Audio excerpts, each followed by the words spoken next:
Bienvenue, vous nous écoutez sur le www.radioalfayda.net. Alfayda, c'est la référence. Centre commercial Elhaji Ibrahima Niass au marché central de Kaolack. Centre commercial Mamastou Djankha Medina Baye, il est 12h00. Mesdames et messieurs, merci de la confiance renouvelée à la radio Alfayda pour vous informer. Vous avez fait le bon choix. Si vous nous rejoignez dans l'actualité de ce mercredi 16 octobre 2024, nous sommes ensemble pour une demi-heure d'information sur Alfayda FM. C'est l'heure du journal. Voici le sommaire. Le tandem Diomaye Sonko décline leur vision Sénégal 2050 au moment où le leader de Gëm Sa Bopp les Jambar ne laisse aucun répit aux nouvelles autorités. Un cocktail d'esprouf, de réchauffé et de plagiat, une continuité du PSE. Bougane Gueye Dany. La campagne nationale de solidarité au profit des blessés de guerre et militaires invalides officiellement lancée. Le Premier ministre a rendu un vibrant hommage aux membres des familles. Il invite tous les compatriotes à se joindre aux armées pour soutenir nos jambars. Kaolack, des pièces de monnaie en cours légales qui posent des difficultés quotidiennes. Une pratique qui peut se répercuter négativement sur l'économie. Ndeye Fatou Cissé s'est entretenu avec le président régional de l'ASCOSEN. Sur l'international en Afrique de l'Ouest, 10 millions d'enfants privés d'école par des inondations massives. Selon l'ONG Save the Children, les pluies sans précédent ont aggravé la crise du secteur éducatif. Et puis sport, Sadio Mané sauve les Lions et qualifie l'équipe nationale à la prochaine CAN Maroc 2025. Cérémonie de remise du drapeau national aux Lions du beach soccer qui vont défendre le titre en terre égyptienne. La revue des quotidiens, dernière note de ce journal. Mesdames et messieurs, gardez votre confort d'écoute et développement. C'est juste après ceci. Le journal Serigne Moussa Kane. Qui vous dit bonjour. Code Sec Keneme assure les opérations techniques.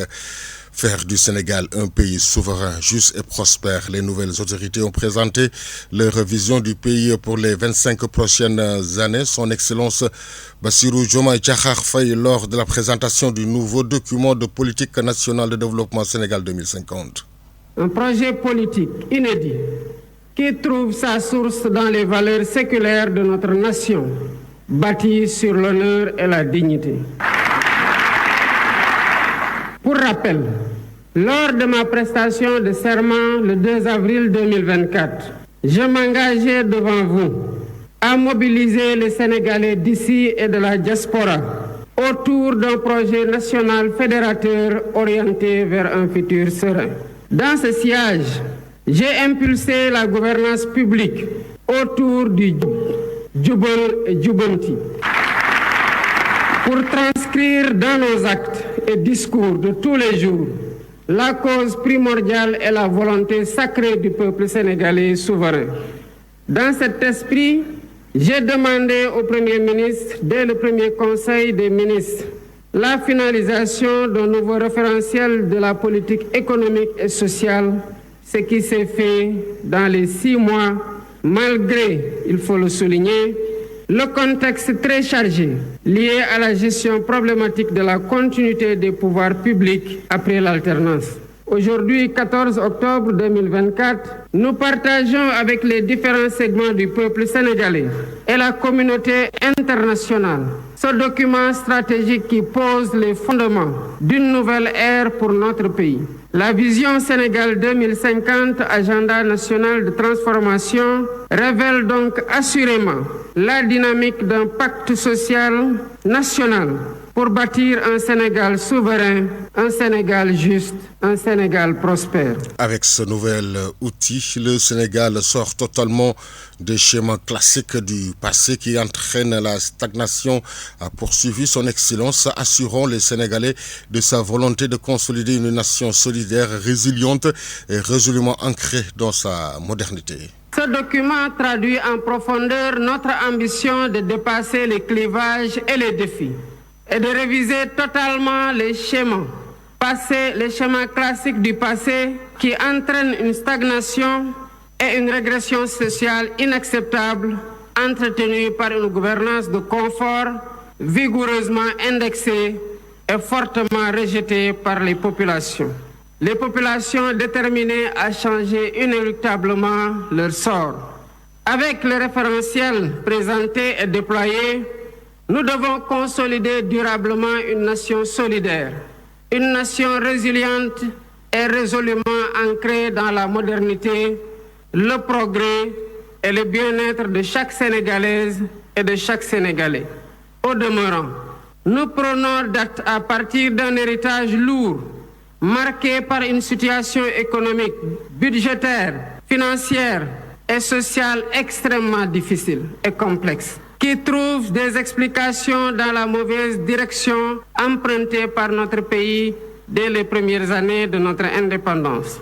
Mesdames et messieurs, notre économie extravertie a été neutralisée par un modèle d'exploitation des matières premières sans valorisation ni transformation locale notable, laissant notre secteur privé national trop faible, une industrie en miniature et nos jeunes talents en quête d'opportunités désespérées, souvent poussés à chercher un avenir ailleurs. Ces choix généralement imposés ont non seulement limité notre potentiel de développement, mais ils ont aussi peu à peu dépossédé le pays de la maîtrise de son destin. Je ne saurais m'étendre outre mesure sur ce diagnostic inquiétant à première vue, mais qui ne doit pas nous décourager ni étouffer ou nous figer.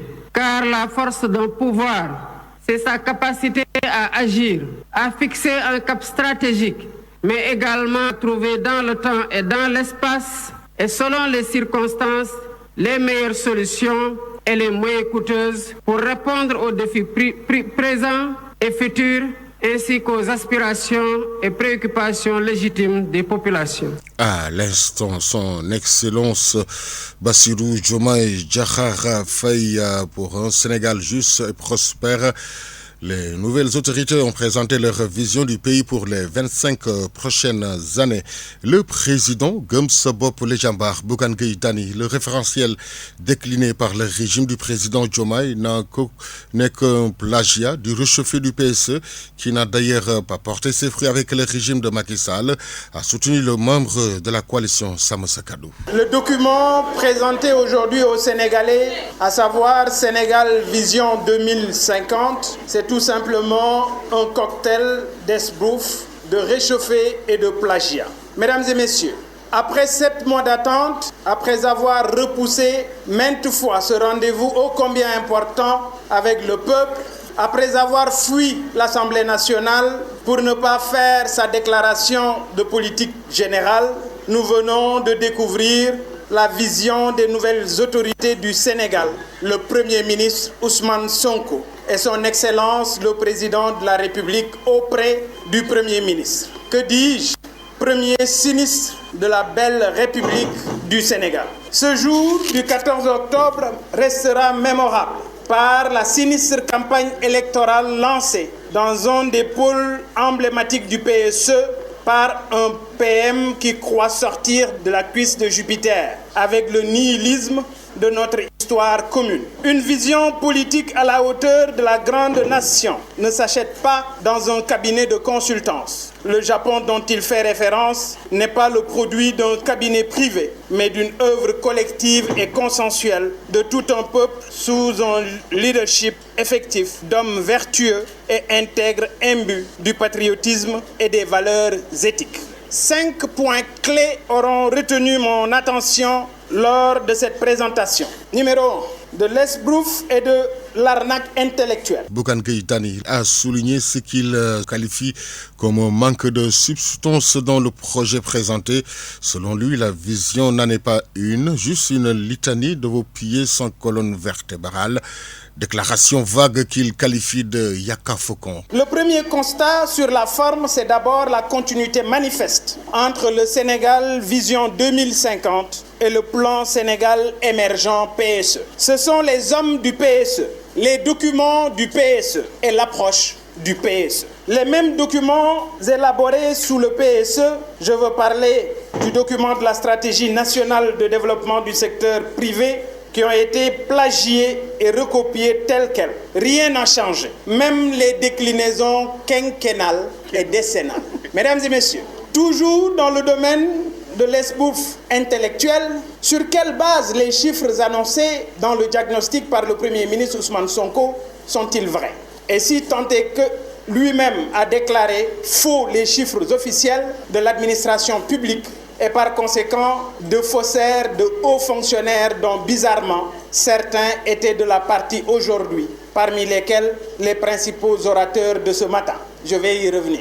Sachant que la Cour suprême n'a pas encore validé les chiffres officiels de l'état des lieux, donc encore de l'arnaque. Une vision désarçonnée et décalée par rapport aux besoins réels du pays. La vision n'en est pas une, juste une litanie de vœux pieux sans colonne vertébrale, avec surtout aucun engagement clairement identifié sur les étapes clés. J'ai noté beaucoup de pétitions, de principes et de belles déclarations du genre « il n'y a qu'à, il n'y a qu'à faire ceci, faut qu'on fasse cela », etc., etc. À l'instant, le président de Gëm Sa Bopp Les Jambar, Bougane Gueye Dany, qui était en conférence de presse référentiel Sénégal 2050, entre critiques et doutes, Lamine Ly, responsable APR Kaolack, il n'a jamais eu de projet. Ousmane Sonko n'a vendu que du vent et des chimères au peuple sénégalais. Je voudrais d'emblée me militer en faux par rapport à ce référentiel, qui à mon avis est un référentiel très onéreux, dépourvu de sens, mais aussi chimérique. Pour 20 pages, le gouvernement du Sénégal a déployé 2 milliards pour un référentiel dont la durée de vie sera de 25 ans. Cela veut dire que dans ce soi-disant référentiel, si on divise par page, il ne peut pas y avoir une page par année. Cela veut dire que ce n'est pas du sérieux. Au moment où les Sénégalais tirent le diable par la queue, au moment où l'école ouvre ses portes, et jusqu'à présent, les enfants ne sont pas à mesure de regagner leur classe à cause des pluies, les inondations constatées par-ci et par-là, au moment où les parents ne sont pas à mesure d'inscrire leurs enfants, faute d'argent, faute de moyens, puisqu'aujourd'hui, nul n'en ignore que notre économie est en arrêt. Et à quelques encablures des élections, c'est à ce moment précis que le gouvernement Diomaye Sonko a choisi pour présenter ce référentiel. Alors là, vous faites allusion au contexte. Le contexte ne s'y prête pas. C'est comme qui dirait, il faut présenter aux Sénégalais un document pour leur montrer que nous avons une vision. J'invite les Sénégalais à s'accorder avec moi qu'il n'a jamais eu de projet. M.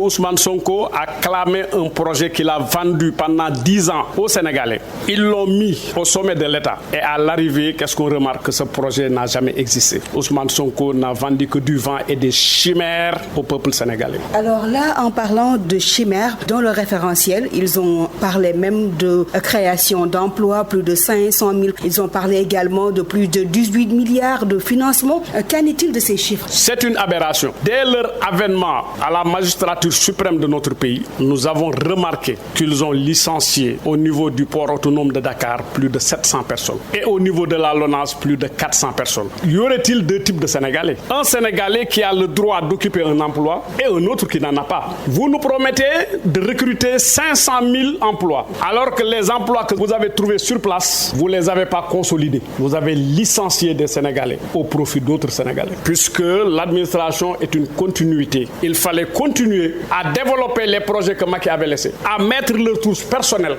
Lamine Ly, responsable politique APR Kaolack, réagissait au micro de Ngoné Ndiaye. Selon la vice-présidente du mouvement 2B, Ami Mara, le Sénégal a marqué un tournant décisif dans son développement, symbolisé par le baobab, où chaque parti représente un pilier de la transformation nationale.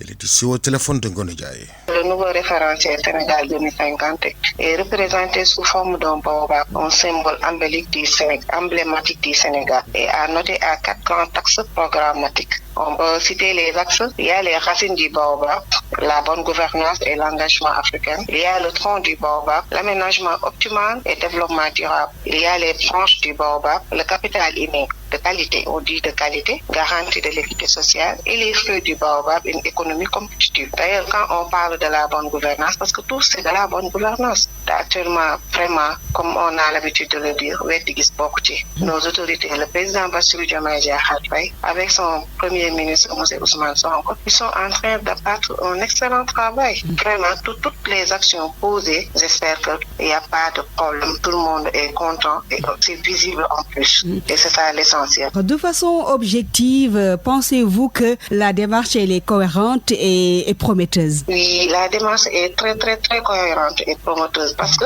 souvent on nous parle de l'économie solide parce que actuellement tout le monde vraiment pense que le Sénégal est sur les rails parce qu'on a une moteur de croissance. On nous parle de les transformations industrielles, l'extractivité seront le catalyseur du Sénégal industriel. Il y a les hydrocarbures, il y a la pétrochimie, il y a les phosphates. Il y a beaucoup de choses qu'on est en train de valoriser. Vraiment, avant, ça n'existait pas. Vraiment, ce sont des choses qui sont vraiment importantes et qui pourra nous aider à s'en sortir de la situation qu'on a trouvée ce pays. C'était une situation catastrophique, sincèrement parlé. Mais avec le tandem, on a l'habitude de le dire, Yakar Djoudouna. Yakar Djoudouna, du côté de l'opposition, des voix se lèvent pour tenter de démonter le projet, tout en disant que vraiment c'est du plagiat, c'est du réchauffé comme on dit. Qu'en est-il de tout cela? Vraiment, ça, je ne vais même pas en parler d'eux parce que eux, ils n'ont pas des choses à nous dire. Ils étaient là pendant 12 ans. Avant, ils prenaient 2 ans pour élaborer un document de planification, payer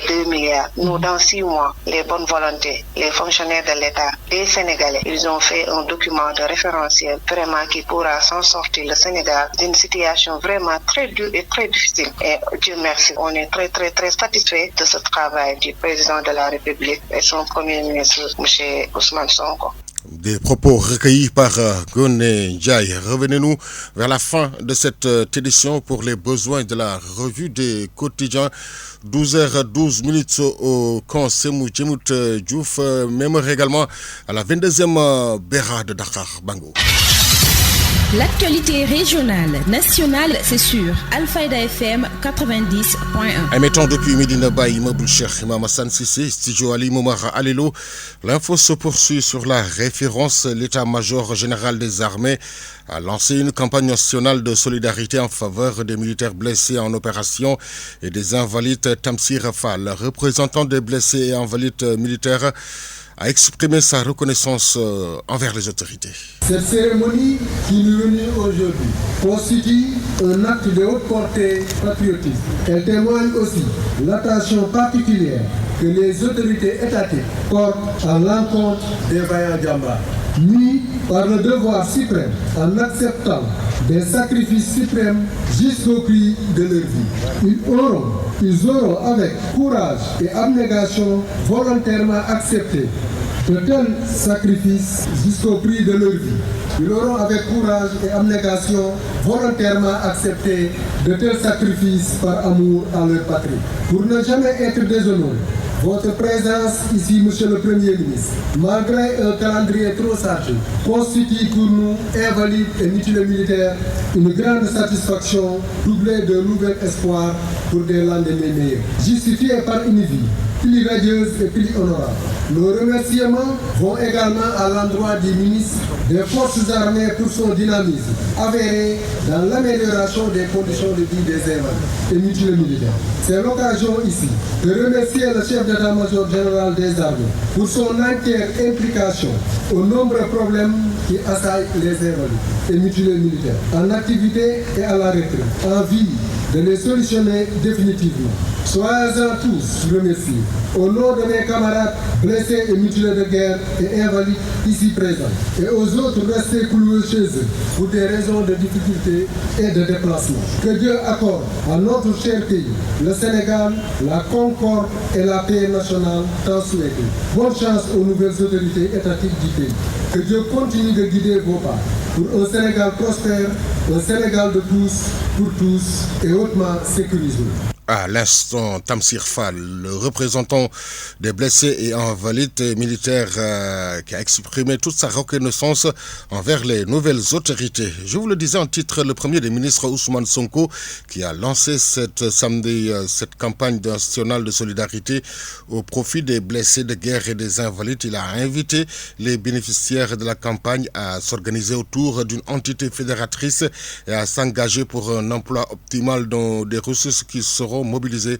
Ousmane Sonko. Je rends vivant hommage à nos forces de défense et de sécurité pour leur engagement sans faille, en tout temps et en tout lieu auprès des populations afin d'assurer la défense de notre territoire national, et ceci au prix de leur vie.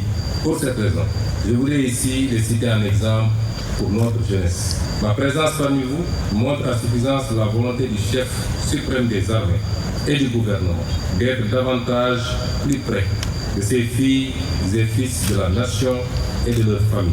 Je salue l'effort au quotidien des armées dont les actions viennent s'adjoindre aux mesures déjà prises par le gouvernement pour la revalorisation des pensions d'invalidité, la modernisation du mécanisme de la prise en charge médicale et l'octroi de logement pour les décédés en opération.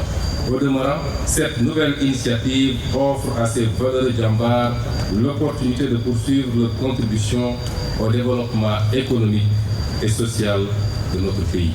C'est pourquoi je me félicite de l'approche transparente et pragmatique d'identification de projets structurants par les concernés eux-mêmes en relation avec les experts de l'Agence pour la réinsertion sociale des militaires. Dans cette perspective, je vous invite, chers djambars, à vous organiser autour d'une entité fédératrice et à vous engager pour un emploi optimal des ressources qui seront mobilisées. Au-delà de l'autonomie procurée, cette démarche vous offre l'opportunité de vous insérer dans l'environnement économique actuel et à jouer votre rôle en parfaite harmonie avec les initiatives gouvernementales. Je puis vous assurer du soutien indéfectible du chef suprême des armées et à tous les services du gouvernement dans la mise en œuvre de cette belle initiative. À l'instant, le premier des ministres Ousmane Sonko qui a salué cette belle initiative de l'armée. 9 jours de formation, une formation des chauffeurs sur la prévention routière, conduite sur la route et la sécurité. Les chauffeurs de Kaolack ont bénéficié d'une formation de la 3FPT dont le but de diminuer les accidents. Maguette Ban, il est le secrétaire général transport urbain Kaolack au micro de Cheikh Tidiane Diagne. L'objectif est de former des chauffeurs par rapport à ce qui se passe actuellement. On a vu qu'il y a trop d'accidents et ces accidents, franchement parler, pour ne pas mentir et dire la vérité, 90% des accidents sont provoqués par les chauffeurs. Ça, il faut oser le dire. Bien vrai que moi, je suis dans le milieu, je suis un chauffeur. C'est pour cette raison qu'on a pensé, nous, en tant que responsables du transport, en tant que responsables du regroupement communal, d'écrire, demander une formation à la 3FPT. Ils l'ont accordé. Ils sont venus pour former les chauffeurs sur la prévention routière, conduite de la route, sécurité et tout. Comme ça, les participants qui seront formés ici vont servir de relais pour encore continuer la formation dans les garages, dans les stations, dans les associations des chauffeurs pour la nouvelle génération qui aspire à être des chauffeurs professionnels pour diminuer les accidents. Vous êtes combien de bénéficiaires? Il y a 25 bénéficiaires, comme on l'a fait avec les artisans, c'est-à-dire les électriciens et les mécaniciens. Ils étaient 25. Les 25 qui seront formés ici, on a diversifié. Il y a des chauffeurs gros porteurs, poids lourds, il y a des chauffeurs taxis urbains et des bus. Comme ça, toutes les couches vont bénéficier de cette formation. Oui, nous attendons comme on l'a toujours fait, mais malheureusement, peut-être l'État n'a pas encore eu les interlocuteurs qu'il faut dans la zone. Parce que nous, ce qui nous préoccupe, c'est d'améliorer, innover le secteur du transport. 25 bénéficiaires pour une formation de 9 jours. Le formateur Moussa Senghor revient sur l'importance de cette formation et la responsabilité des chauffeurs. Elle invite les autorités à multiplier les panneaux de signalisation. Pour la formation, d'abord, on doit faire le code de la route, la prévention routière, mais aussi la pratique, c'est-à-dire code de la route, règles de circulation et la pratique, conduite rationnelle et défensive. L'important, c'est pour initier les conducteurs sur leur comportement sur la route. Maîtriser le code et l'appliquer. Parce qu'on peut maîtriser quelque chose sans l'appliquer. Donc, on doit faire la conduite défensive pour se protéger, mais aussi protéger les autres usagers de la route. La conduite rationnelle pour conduire sans se fatiguer ni fatiguer le véhicule. Bon, après cette formation, les bénéficiaires doivent être capables de conduire d'une manière responsable, conduire en conduite rationnelle et préventive, mais aussi pour promouvoir leurs images de ce groupe, mais aussi ne pas appliquer la conduite sans pour autant réfléchir. Il faut conduire en réfléchissant sur ce qu'on fait. Oui, il y a la responsabilité parce qu'un client peut venir vous dire que je suis pressé, mais vous pouvez calculer le temps, voir si c'est possible. Comme je le ai dit tout à l'heure, chaque route a sa limite de vitesse. Comme sur la route, sur l'autoroute, on a une vitesse maximum de 110 et on a une vitesse minimum de 60. Sur les nationales, on a une vitesse maximum de 90. En ville, c'est-à-dire ce qu'on appelle en agglomération, on a une vitesse de 50. Sur les voies dégagées, on a une vitesse de 80. Donc, si le client se presse et que je vois que ça n'est pas conforme avec le temps, mieux vaut qu'il choisisse notre véhicule. Vous suivez le journal. Sur Alfayda FM, la radio qui vous informe partout que vous soyez dans le monde. Religion, Komaf et Ansaroudine ont tenu une réunion d'évaluation pour passer en revue le travail de l'ensemble des commissions et de revenir sur l'engagement par les chefs de service.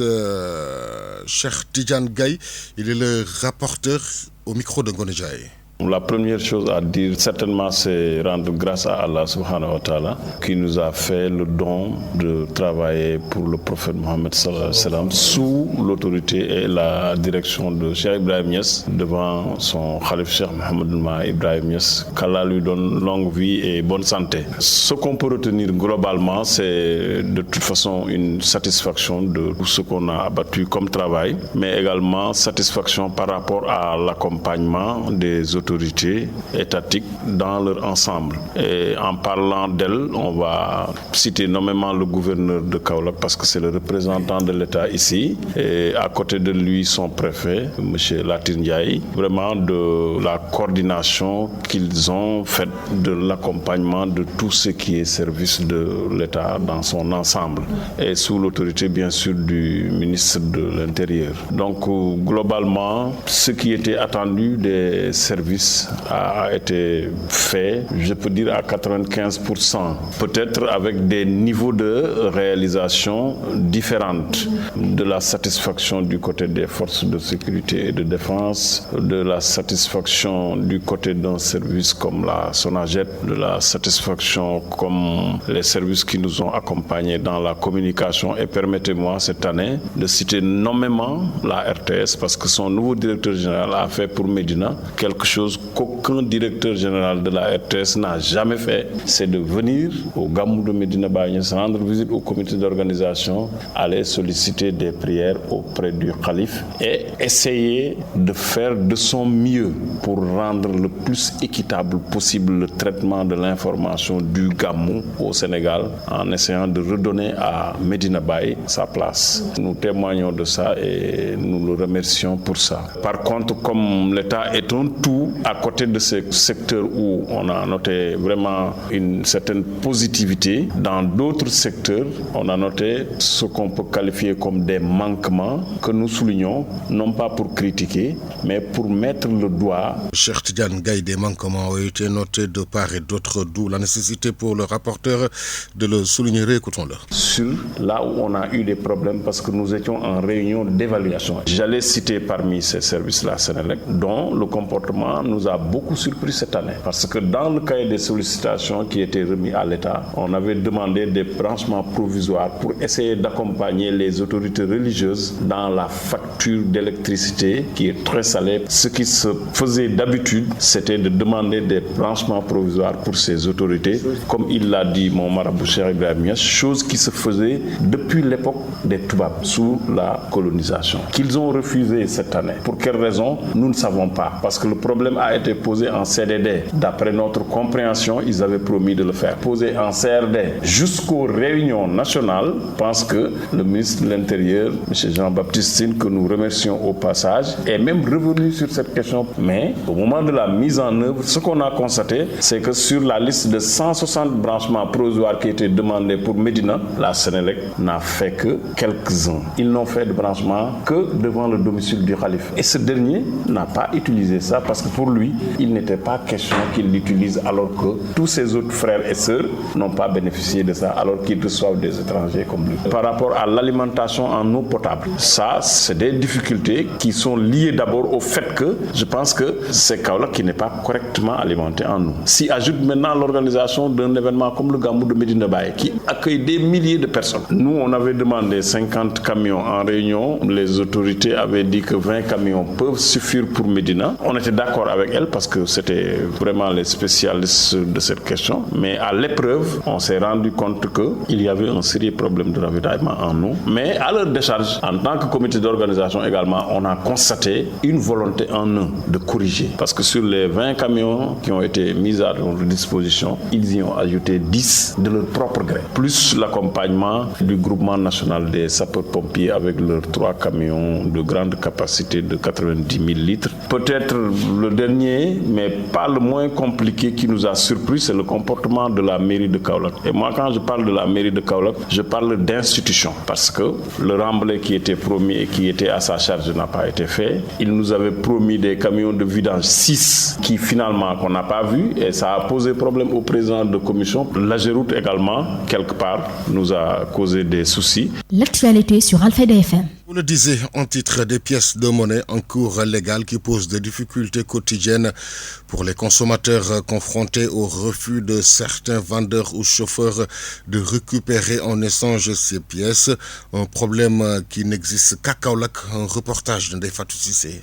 Mais descendant man suma ko jëlé mo xamna na luma leer la mo mënuma ko jaay ci centre ville bi fi en Kaolack kana suma ko jëlé man denc ko kay bañu mako man problème bi wa am moy lutax duñ ko jël problème bobu la am lutax man la lolu jaaxal na ma. Beaucoup de questions face à un constat. À Kaolack, la circulation de certaines pièces de monnaie pose des problèmes. Vendeurs et acheteurs confrontés à un refus généralisé et systématique.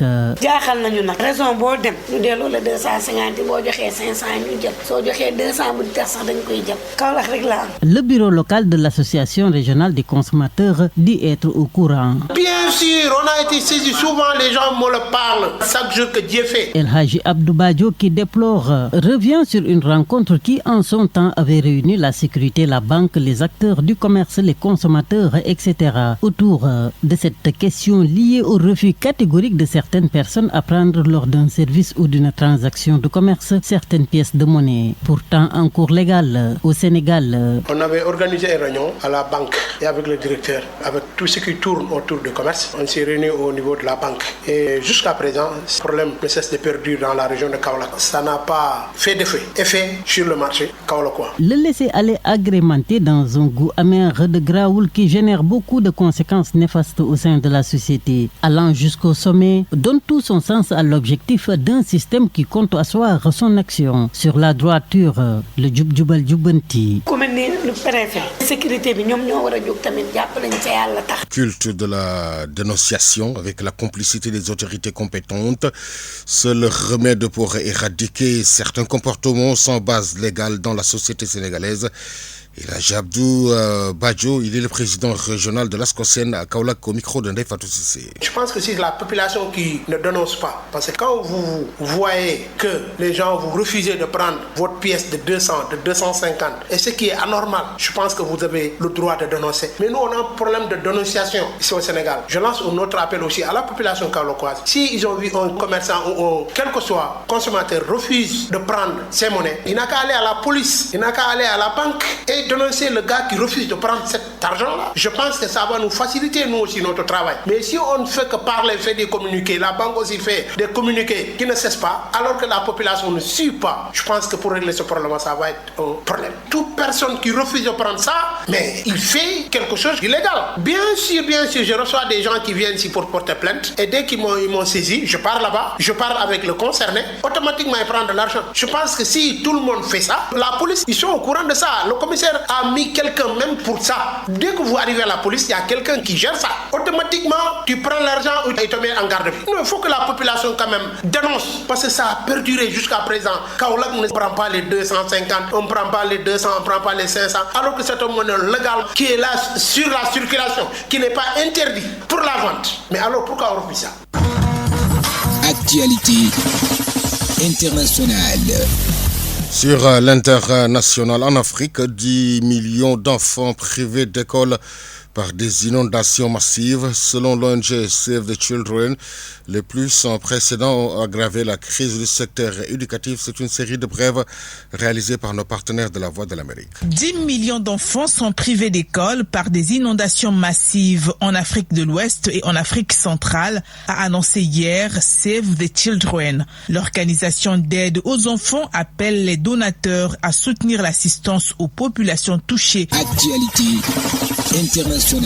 La Commission européenne va proposer au cours de son nouveau mandat qui débute le 1er décembre des mesures visant à durcir la position de l'Union européenne en matière d'immigration. Le régime militaire du Niger a débaptisé plusieurs rues et monuments à Niamey portant des noms français, marquant une rupture avec l'ancienne puissance coloniale. Lors d'une cérémonie, des responsables ont remplacé le nom de l'avenue de Gaulle par celui de Dibo Bakari, un leader de l'indépendance, et ont transformé un monument dédié aux guerres mondiales en hommage aux victimes de la colonisation. Les nouvelles appellations reflètent une volonté de rendre hommage aux héros nationaux et aux luttes anticoloniales dans une démarche affirmant la souveraineté du pays. Actualité internationale. Un tribunal kényan a rejeté le recours du vice-président Rigathi Gachagua qui cherchait à bloquer un débat et un vote cruciaux au Sénat. Gachagua, accusé d'insubordination et de détournement de fonds, avait contesté la procédure de destitution, la qualifiant d'injuste. La Haute Cour a souligné que son cas soulevait des questions juridiques importantes et nécessitait un examen approfondi. Gachagua a annoncé son intention de faire appel. Si la destitution est approuvée au Sénat, il deviendrait le premier vice-président écarté selon la procédure prévue par la Constitution de 2020. Actualité internationale. Le Comité international de la Croix-Rouge a alerté sur l'augmentation alarmante de la malnutrition sévère chez les enfants dans le nord-est du Nigeria, déjà touché par une insurrection djihadiste. La malnutrition infantile a augmenté de 24% cette année, avec des cas sévères en hausse de 39,5% dans les hôpitaux soutenus par le CICR. Au troisième trimestre 2024, 8490 cas ont été signalés contre 6824 l'année dernière. Les inondations liées au changement climatique aggravent la crise alimentaire, rendant difficile pour les familles de se nourrir. Plus de 6 millions de personnes dans la région du lac Tchad devraient faire face à des pénuries alimentaires dans les mois à venir. Actualité internationale. Ici, aux États-Unis, les responsables électoraux de l'État de Géorgie, l'un des États où pourrait se décider le scrutin présidentiel américain, ont pour obligation de certifier les résultats qui leur sont transmis d'après une décision de justice. Et sport.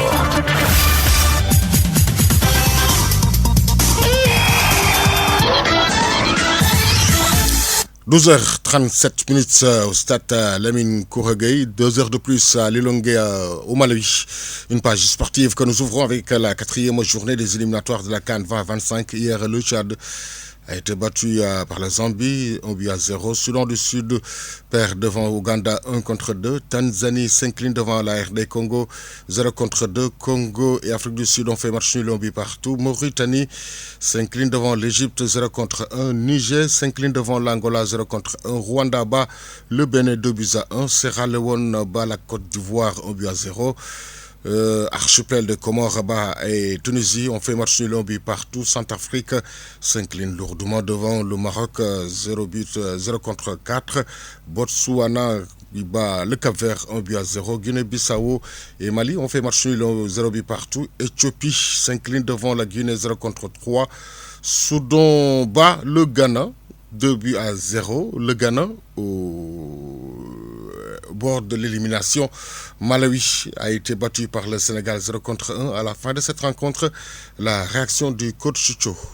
2025 qui était vraiment notre objectif dès la 4e journée et c'est chose faite et vraiment bravo à ces joueurs et aussi ils ont montré un état d'esprit vraiment exceptionnel, une équipe qui lâche pas jusqu'au bout, qui marque dans les dernières secondes. Vraiment bravo aux joueurs et bravo aussi on va dire on s'attendait à un match difficile parce qu'on savait que l'équipe de Malawi va présenter un autre visage. Aujourd'hui ils nous ont montré, ils nous ont posé des problèmes même si nous on a eu beaucoup d'opportunités qu'on pouvait tuer le match. Aussi il y a des choses que je ne veux pas trop en parler. C'est les pénaltys non sifflés, mais bon, après, comme on dit, l'arbitre est humain, ça peut arriver. Mais voilà, après, il faut féliciter aussi l'équipe de Malawi qui a fait vraiment une bonne prestation, surtout sur le plan défensif, bien regroupé et joué en contre. Et sur 2-3 fois qu'ils nous ont posé des problèmes. Mais moi, je retiens la qualification surtout pour mes joueurs. Et bravo, quand je les ai vus à la fin du match, être content à ce point. Ça veut dire objectif atteint et mission accomplie. Oui, pour le cas de Habib Diarra, oui, on l'a replacé sur le côté droit pour voir vraiment ce que ça donnait. Je pense que bon, c'est un des postes de prédilection de Habib Diarra parce que parfois aussi il peut jouer derrière l'attaquant. Je pense que ces temps-ci à Strasbourg, il joue ça. Voilà, c'est vraiment quelque chose qui peut plus apporter là-bas. Voilà, mais après il peut dépanner comme il est polyvalent, on peut l'utiliser aussi autrement. Donc voilà, et c'est un vrai professionnel. Il faut saluer aussi son état d'esprit. Sénégal qualifié, objectif atteint selon Pape Thiaw, les équipes qui sont déjà qualifiées. Le Maroc, pays hôte, qui en est à sa 19e participation. Burkina Faso dans le groupe L pour sa 3e participation. Algérie dans le groupe E pour sa 20e participation. Cameroun dans le groupe J pour sa 20e participation. Sénégal dans le groupe L pour sa 18e participation. Égypte dans le groupe C pour sa 26e participation. La RD Congo dans le groupe G pour sa 20e participation. L'équipe nationale de beach soccer a reçu hier le drapeau national marquant leur départ pour l'Égypte où démarre ce week-end la CAN Beach Soccer. Les Lions du Sénégal vont défendre leur titre. En Europe, Thomas Tuchel est le nouvel entraîneur de l'équipe nationale d'Angleterre. On a joué également la 4e journée de la Ligue des Nations. Kosovo a battu Chypre 3-0. Lituanie perd devant Roumanie 1-2. Biélorussie et Luxembourg ont fait match nul 1 partout. Irlande du Nord bat Bulgarie 5-0. Qualification pour la zone Amérique du Sud mondiale. Colombie écrase Chili 4-0. Paraguay qui bat Venezuela 2-1. Uruguay et Équateur ont fait match nul blanc 0 partout. Argentine lamine la Bolivie 6-0 avec un triplé de Lionel Messi plus 2 passes décisives. Brésil bat le Pérou 4-0. 12h41. Tout de suite la revue de quotidien. La revue de presse. L'Obs place le soleil sur quotidien, Walf le matin. La presse du jour lue et parcourue en 2 minutes 56 par Ngonejay.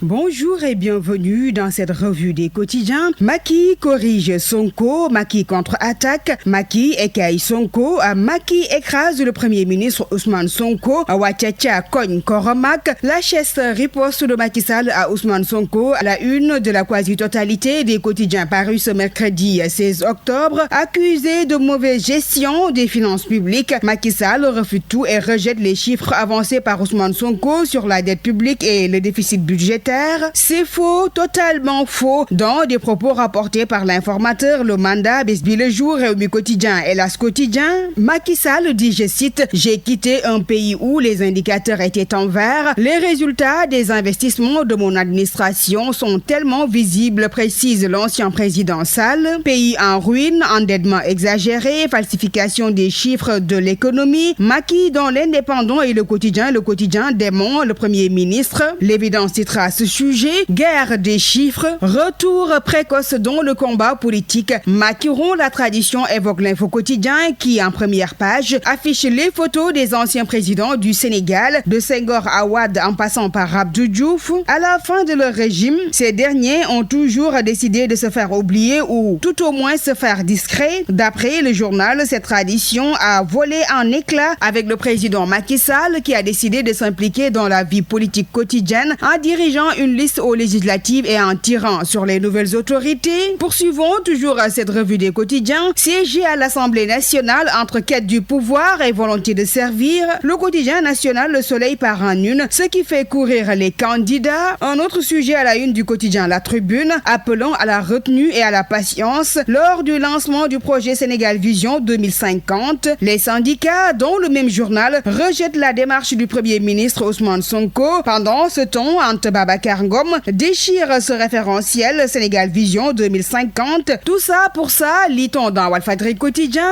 Perturbation à compter du 18 octobre 2024 dans le système de la santé. Le COMES annonce une grève de 72 heures renouvelable avec un arrêt de toutes les activités hospitalières, renseigne Vox Populi. Inondation dans le nord du pays, des écoles transformées en abris, détresse à Bakel, soutien Walfadjri Quotidien. Le sport pour finir cette revue des quotidiens. CAN 2025, les Lions de la Teranga ont composté leur ticket pour le Maroc avec un score de 1-0. Le Sénégal décroche sa 18e qualification, écrit Le Peuple Sport. Pour Réumi Sport et le quotidien sportif Record, c'est Sadio Mané qui a qualifié le Sénégal sur un sublime coup franc. Walfadjri Quotidien note à ce sujet le coup KO de Sadio. C'était tout pour la revue des titres. Merci de l'avoir suivi et très bonne lecture. C'est la fin de cette édition. Merci à Kodusek Keneme qui en a assuré la partie technique. La rédaction en chef a été assurée par Elhadji Ibrahima Gaye. Était devant ce micro Serigne Moussa Kane. L'info revient dans moins de 15 minutes. Ce sera un Wolof avec Mariam Ba. Tout de suite, le rappel de ce qui a fait l'essentiel de ce 12 heures. Le tandem Diomaye Sonko décline leur vision Sénégal 2050. Le leader de Gomsa Bop, les Jambar, ne laisse aucun répit aux nouvelles autorités. Un cocktail d'esbrouf, de réchauffé et de plagiat. Une continuité du PSE selon Bougane Gueye Dany. La campagne nationale de solidarité au profit des blessés de guerre et militaires invalides, officiellement lancée, le Premier ministre a rendu un vibrant hommage aux membres des familles. Il invite tous les compatriotes à se joindre aux armées pour soutenir nos jambars. Kaolack, des pièces de monnaie en cours légal qui posent des difficultés quotidiennes, une pratique qui peut se répercuter négativement sur l'économie. Mais Fatou Cissé s'est entretenu avec le président régional de l'ASCOSEN. En seconde partie, vous avez suivi l'actualité internationale, la page sportive et la revue de quotidien. Mesdames et messieurs, merci de nous avoir accueillis dans l'intimité de chez vous. Excellente suite des programmes sur la 90.1. Le journal Serigne Moussa Kane. Bienvenue.